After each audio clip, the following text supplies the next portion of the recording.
Hello, everyone. I'm hoping that you can hear me. Let's see, you should be able to see me because I see me, and I see people already posting questions in the Q&A, which I will absolutely respond to. So if somebody, I know we've got a couple people in the session. Oh, no viewers yet. We're waiting for it to start. So my name is Melissa Lobel. I'm recording this, and I want to welcome everybody to our session. Looks like it's going to take a few minutes for us to get some people in here. I'm still at 0 viewers, but I'm going to go ahead and comment on a few folks.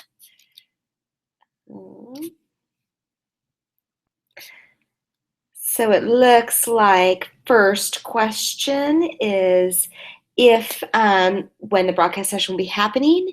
I have started the broadcast, so we should be able to have folks be able to hear me and participate. Please let me know if you can, if you are in here, so that I can make sure to adjust volume or adjust interaction if we need to. So I've started the broadcast. I still don't see any viewers in here.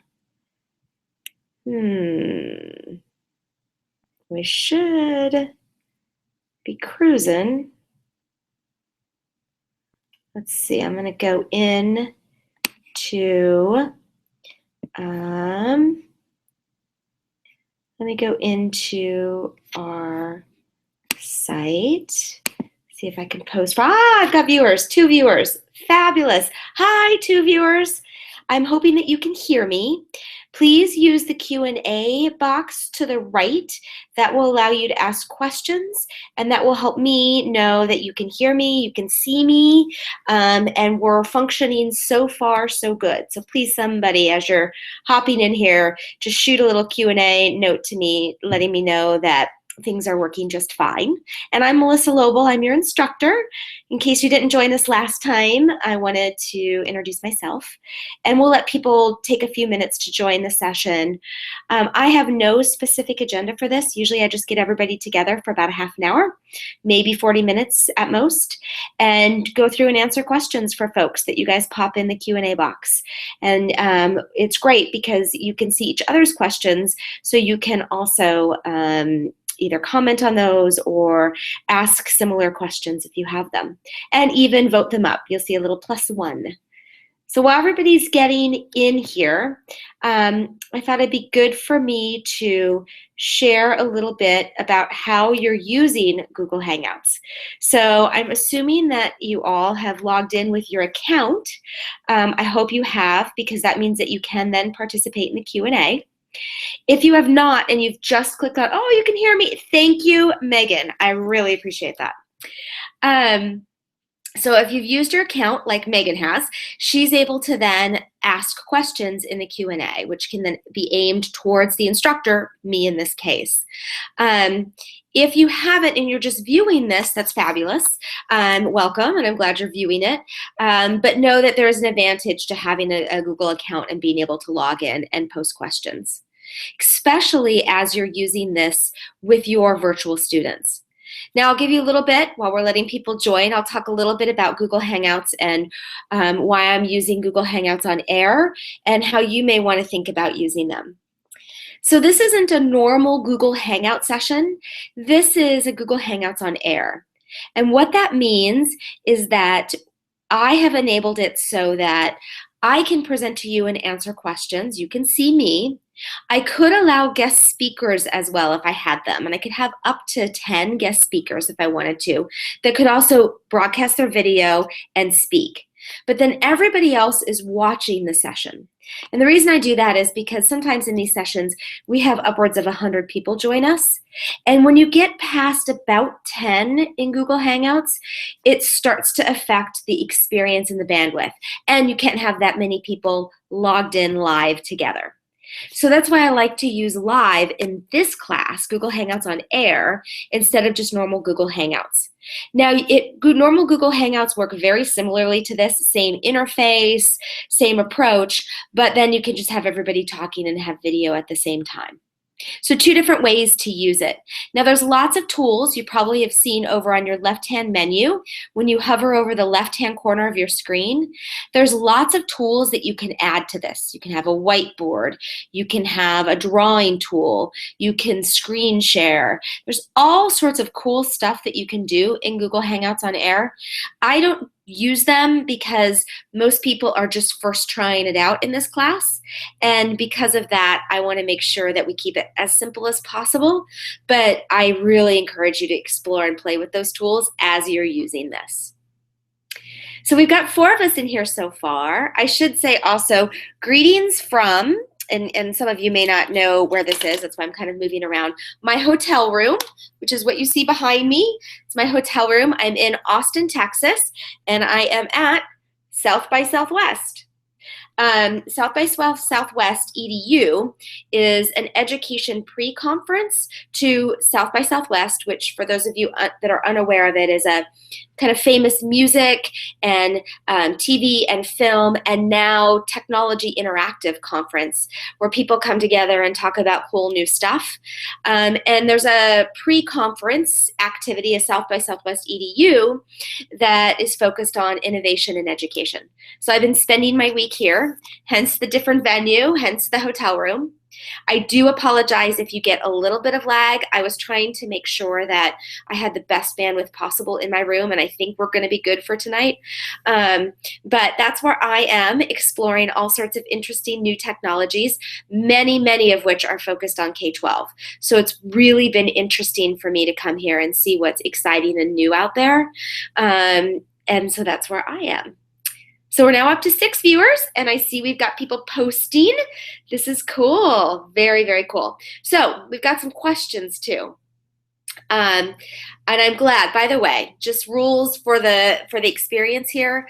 I'll answer questions in the chat window that are posted there, but this really just is about you having an opportunity to connect with one another and try this tool out. So if you play with stuff, you get dropped off and you join back, you're just here to push a couple buttons and then you want to leave, I am so great with that. This is just supposed to be a very low bandwidth, low stress experience for trying tools to see if you happen to like them or not. Some people love them, some people hate them. It really just depends on your preference for a lot of these tools. And I just try to give everybody as many opportunities as possible to be exposed to them and to play with them in a way that, you know, there's no risk involved. So feel free to come, go, do what you wish, chat with each other in the Q&A, and then I'll keep an eye on the Q&A for questions and just answer some questions as we see them in there. So first question that I saw, and it's Heba? I might be pronouncing that wrong, so I apologize. You ask about social technologies that would be useful for foreign language classes. Very good question. It depends on how you want to use them in your foreign language classes, but you could really use anything that you can create a private space in. So if you wanted to use a social technology like Facebook, for example, you could do that. I would encourage you to create a private page or a Facebook group. And that way when they're private, it's just your students interacting or whomever you're including interacting. And then everybody interacting in that space could participate in the language that you wish. So if you wanted everybody to be posting in their specific language. So that's an example of how you could do that. Twitter would be really hard. I wouldn't recommend Twitter because it'd be hard to weed out everything else. And especially in different languages, it's going to be hard to even post that way. Another interesting option would be VoiceThread. So VoiceThread is a voice discussion forum. It's not oriented like a Facebook or a Twitter with kind of that social feed, but it is really interesting because I know a lot of foreign language teachers that use VoiceThread, and there is a free version of it that you can just go use, and it allows for voice discussion threading. And you can see like pictures of people, and it can be visual too in its experience. The cool thing is people can leave voice threads for each other, called VoiceThread, in the particular language that you may be studying. So that's a really cool one as well. You could also create a Google community, kind of like our community, where students are reflecting and posting ideas, but the rule of thumb is they post and reflect in the particular language. I don't know of country-specific or language-specific tools, like ones that would be particularly good at Spanish or ones that would be particularly good at French, but I'm making a note of this, and I will ask my foreign language friends if they have ones that would be really cool, where the entire interface is in a particular foreign language or that are geared towards a specific foreign language. So I'll ask around and I'll post in the discussion forums any other recommendations that I have. Great question. So with this format, I've got another question. Oh, I'm going to butcher some of these names, so I'm not very good with names. Nikila? I'm trying. So you asked about using this kind of format for a high school test prep synchronous section. Yes, this would be great for that, especially if you have a big audience. It would be awesome to have your students be doing work and then hopping in and asking you how to analyze or how to handle a particular test question, right? Be great for that.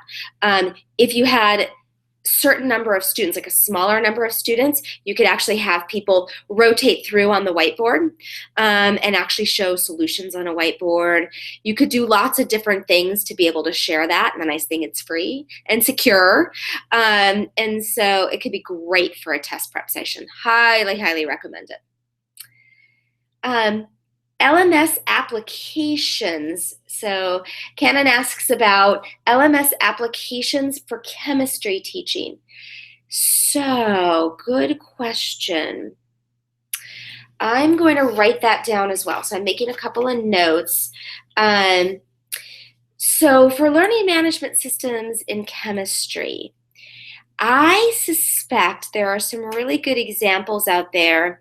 If you go to any of the LMS's either free teaching sites or MOOC sites. So for example, I work with Canvas Network, and I think right now we have a couple of chemistry classes that you could just go sign up for free. Now, ignore the chemistry part of it, right? You're not necessarily in there to worry about the content, but then you can see what the course looks like and some of the tools that those instructors are using within that LMS environment.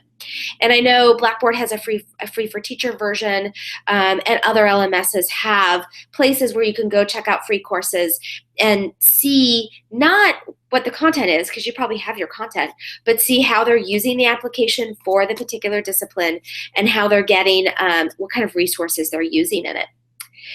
So you also ask about the LMS as a technology for peer assessment.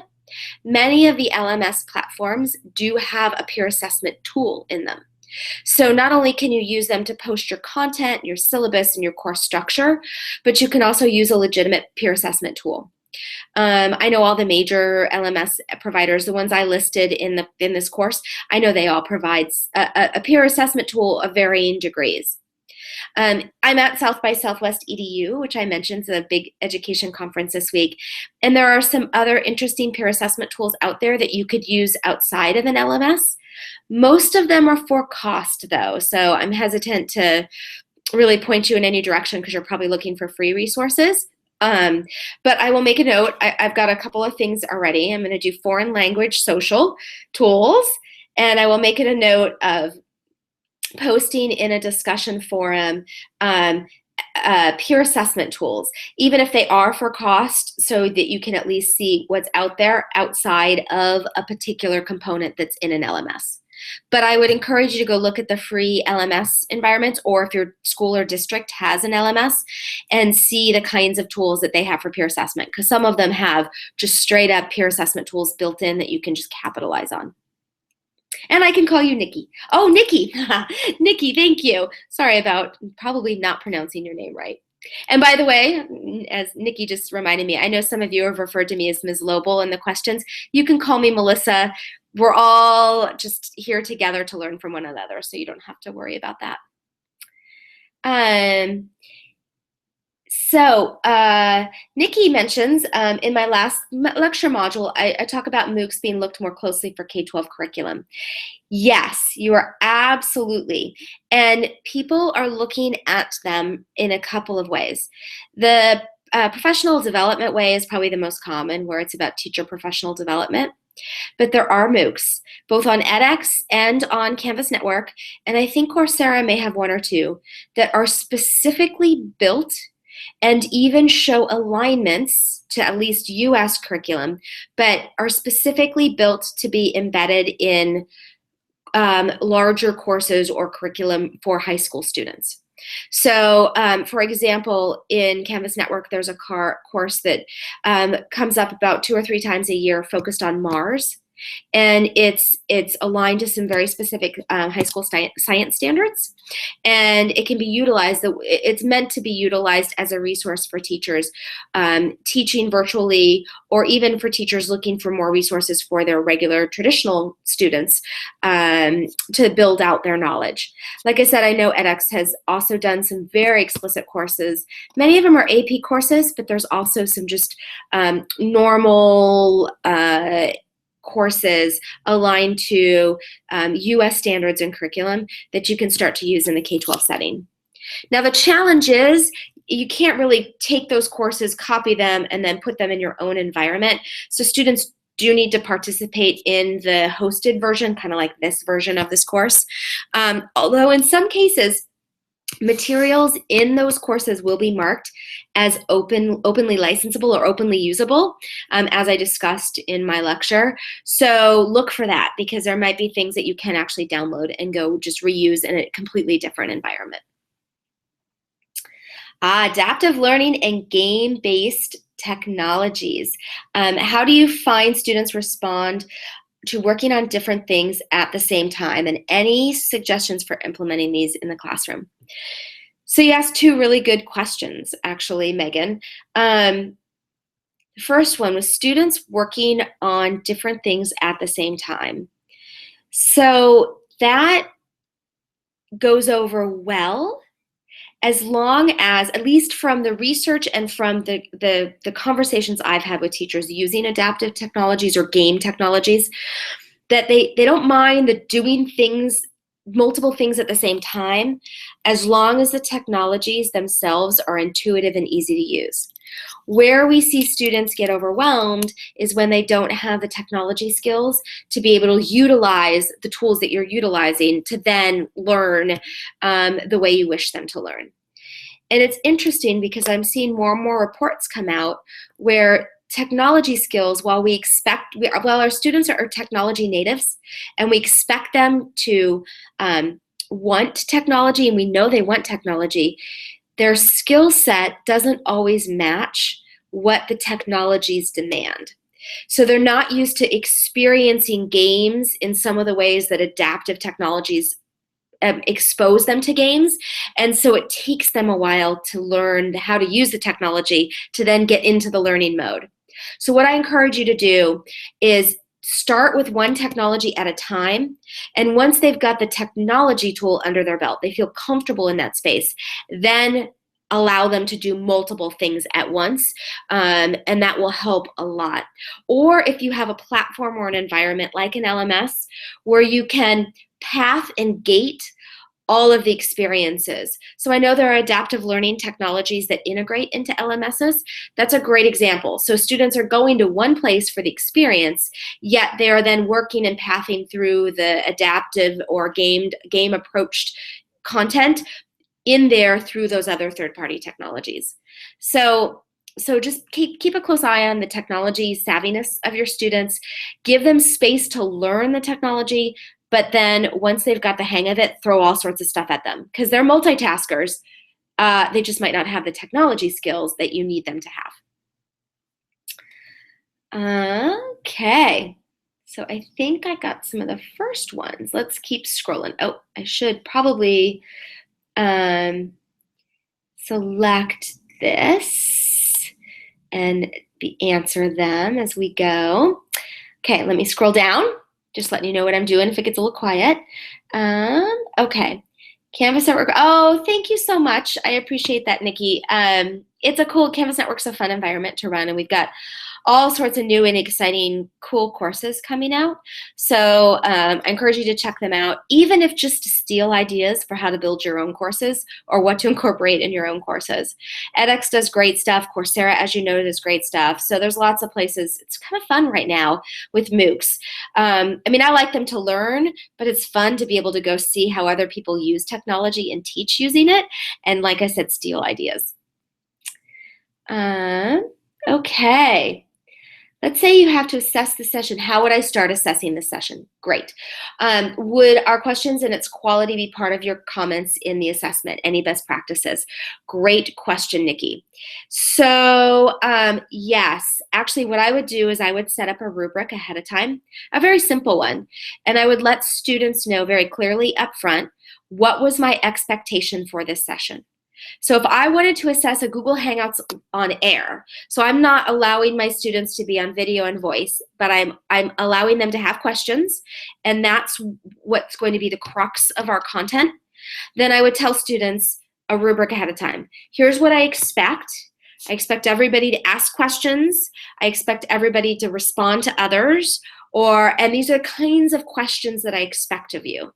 So I would set that expectation up in front, and then one of the nice things is this will be recorded, and so you'll be able to view this recording after, and you'll be able to view all of the questions. So then I would go back in, take my rubric, and evaluate the questions that students have asked, both quality and quantity if you're interested in quantity, and then assess accordingly.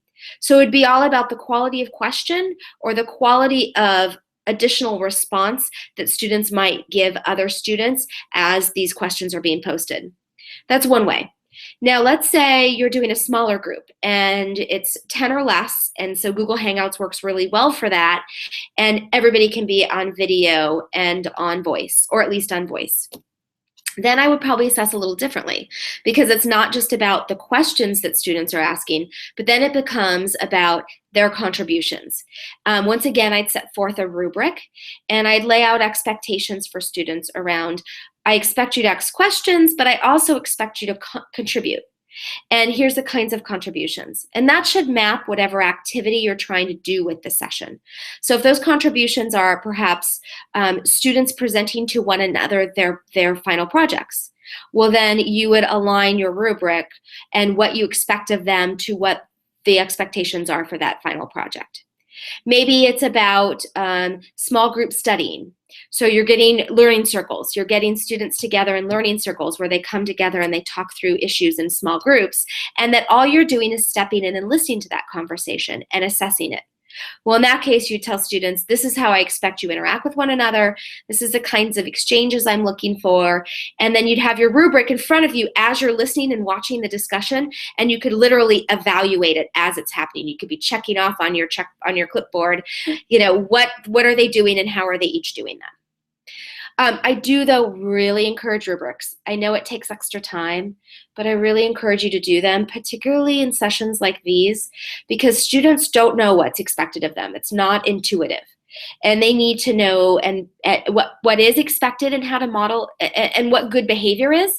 And then that way you'll get a better product out of them, right? So tonight's going to feel kind of chaotic maybe, or not overly structured. That's because I didn't provide any structure up front, which is great, but I would never assess you on this because I gave you no expectations or no structure up front. You can do that too in synchronous sessions like this, but just be clear with students about that. And then know that you might not get the directed interaction that you want if you don't have that structure. But if you do want that structure, let them know up front, set up the rubric, and then evaluate as you go. Okay. Yes, UCLA Extension, I think they do use Canvas for their ESL instruction. How well does a new instructor need to know Canvas? And how best can I learn Canvas before applying for a job there? Great question, Edward. 2 answers to that. 1, go to canvas.net. and take a course. Pick any course you want, just take a course. They're free MOOCs, just like Coursera's. That will give you the student experience of a course. And you'll learn very quickly what you want to do and what you definitely don't want to do. While you're doing that, go to our Canvas Free for Teachers. And I think it's free for teacher. I don't know the exact URL, but if you Google Canvas and Free for Teacher, that will take you to a site where any teacher, anybody can sign up for a free Canvas course shell. You'll be a teacher in that course, and that's where you can go play around with the tools and build it. It's Canvas. It's what other schools will have, and you can even plug in some free third-party tools in it too, directly within it.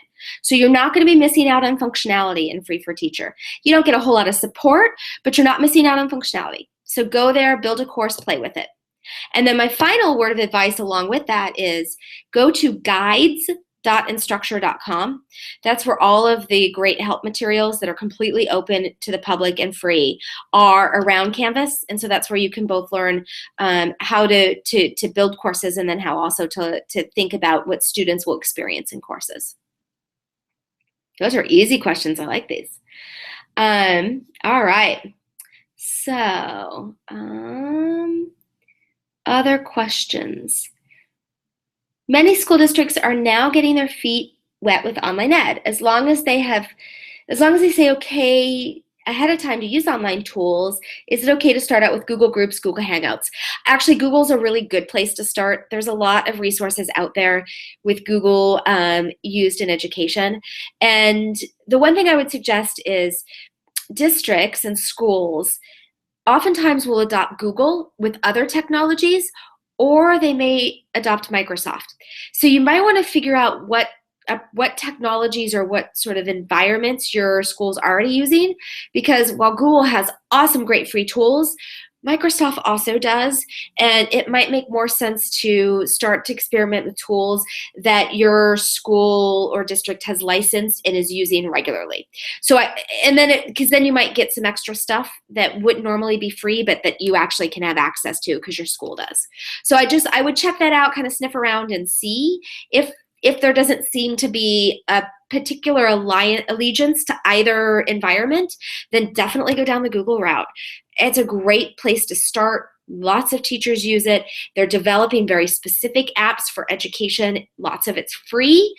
And they do take privacy seriously. So you have lots of settings that you can establish around courses, around communities, around the Google Classroom, around Hangouts, so that you can control who's getting access to what. Now, do be aware, though, that it does require your students to have a Google account. So you've got the 13 and older requirement around that, unless you have a licensed version of Google Apps for Education specifically for your school or district. So you do have to watch that with the age, and that there does need to be an account. But like I said, many of the tools are very explicitly designed for education, and specifically high school aged education. Awesome. Let's see. Other questions. Let me scan through. Looks like Heather had a great comment with Megan's question. Lots of elementary programs with Roz Kids reading programs that a teacher can use.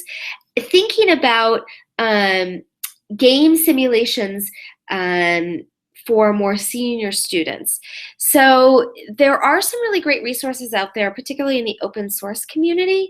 You can find some interesting stuff in Merlot, but I also encourage you to go to a lot of the publisher websites. So you may be using you may have adopted some materials for your classes. And a lot of the publishers are creating game-based environment simulation stuff that can be used in conjunction with your textbooks. It's funny, it's even hard to kind of keep up with all of the interesting stuff that publishers are doing. But I encourage you to go look there first, because one, it might be aligned to some of the other materials you're already using. And two, there might be stuff that's normally for cost, but because you're using those textbooks or resources, you can get to it for free. So it's one place to start. And then I'd also encourage you to check out, I'll incorporate this into one of the discussions too. I'm making a note for myself. There's some really good game-based learning communities out there where teachers are talking about all sorts of different kinds of resources. You'll see some of that in Edmodo, where there's some communities and teachers are talking about different kinds of game-based environments and things that they're doing. And that's a great place to go search things out, especially discipline-specific stuff. So I have a couple of links, so I'll make sure I'll add those into the discussion forum as well. I've got some good links for some communities that you can join to get more resources, particularly free resources, because I know a lot of these tools out there may be at cost, and that can be challenging.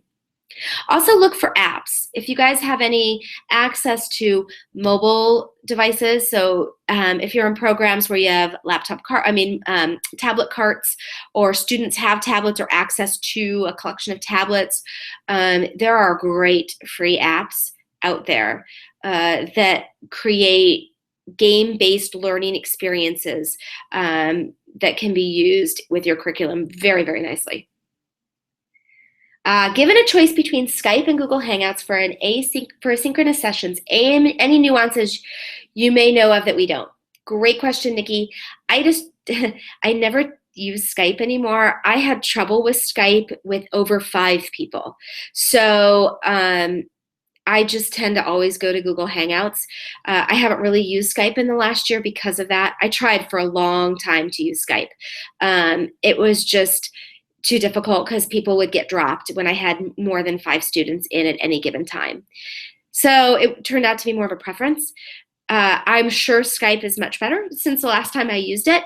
One of the things to know about Skype is it's way more common around the world to use Skype than Google Hangouts. Google Hangouts really is, I mean, people are using it around the world, obviously, but its use in a very dominant way is much more in the US than it is in other countries around the world. So if you're going to teach classes where you have students participating from around the world, or particularly working from schools from around the world, you may want to consider evaluating Skype. It's more commonly adopted. Yeah, I think its interface is harder to use. I think personally, Google Hangouts, because of the way they've integrated all the tools now, like this Q&A, the whiteboard, sharing screens, it's easier to get to those tools, and that students, it's easier for them to find them too if you want them participating in sessions. So I've had students have a hard time figuring out how to do things in Skype as well. But that's, like I said, ever evolving, and I really haven't used it much in the last year. So that's probably not a very good answer to it, but I would look at the things I would look at. How about this? I'll answer it this way. Take a look at where people are connecting from, and then take a look at what types of tools you want to use in your sessions, and then play with them in both environments and see which ones do you think are going to be most intuitive for your students. And to judge that intuitiveness, which tool sets look the most like other technologies you use or technologies that students would be familiar with. That'd probably be the gut check for them. Yeah. Let's see. Can an LMS technology for peer assessment assignment of the emerging? Oh, let me see. I'm not sure I see your whole question, Cannon. I'm sorry to repeat my question. Can I use LMS as technology for peer assessment assignment of the course? Oh, that was your question. You absolutely can use your LMS technology for your assignment. Sorry, I didn't understand your question. Should have read it a little more closely.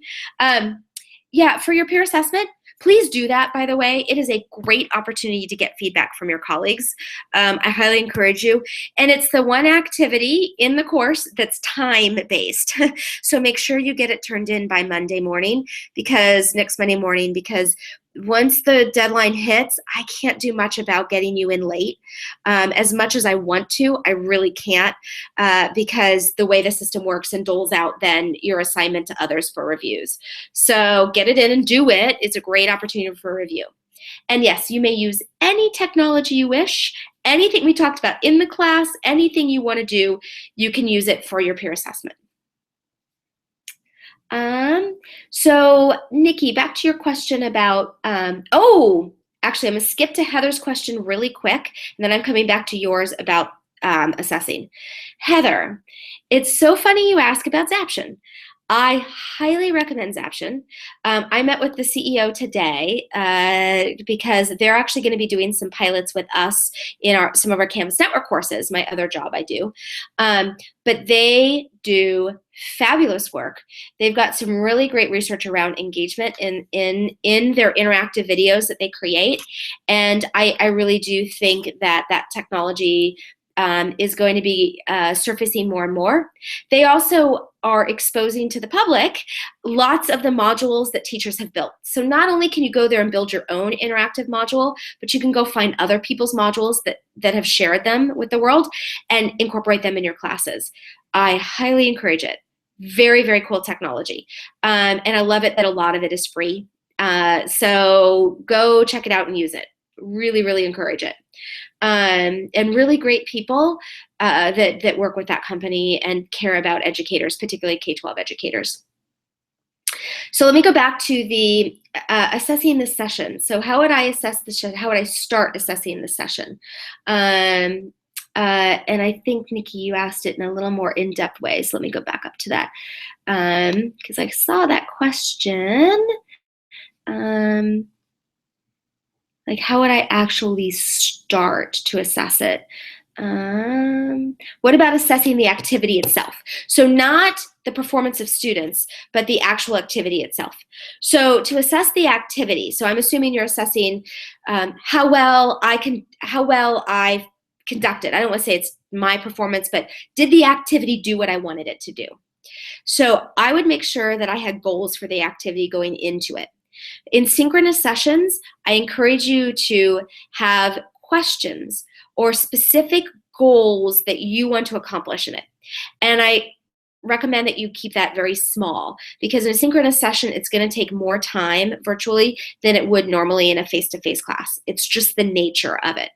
So I usually say have no more than 3 questions and that you want students to either A, answer, B, brainstorm, or C, debate or discuss.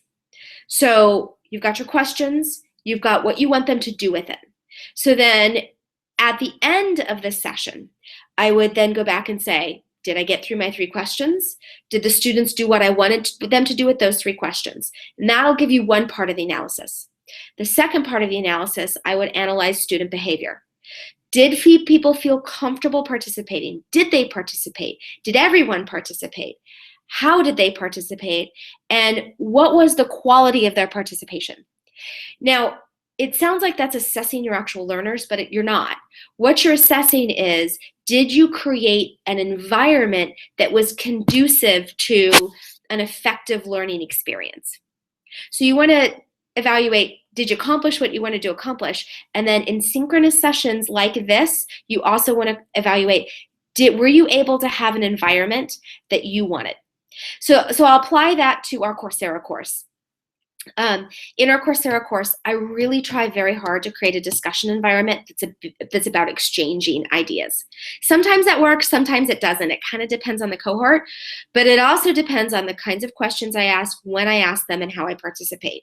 So I'm always trying to tweak that so that I get an optimal environment where everybody feels like they can exchange ideas and resources and tools and technologies and even experiences with one another. That's my goal.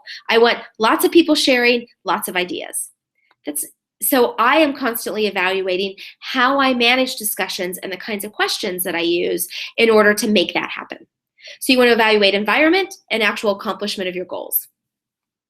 And that would apply to any environment where students are collaborating or interacting with one another. Okay, so we'll wrap up in the next 5 minutes. I promised not to make this go too long. Usually the sessions are 30 to 45 minutes, and we've got 8 people. So we'll wrap up in the next 5 minutes. Let me see if there's any other questions in here. And by the way, I'm thrilled that you all have joined. I didn't do a whole lot of advertising of this. I just posted on the course and let people know we'd do another couple sessions. So I wasn't sure if anybody would come. So I'm very excited. We had 75 in the first session when I did the first set, but those I published quite a bit. Oh, thank you for the compliment around the final quiz. I will share with all of you and anybody viewing this as a recording. I fight assessments. I'm just not philosophically a big final quiz person.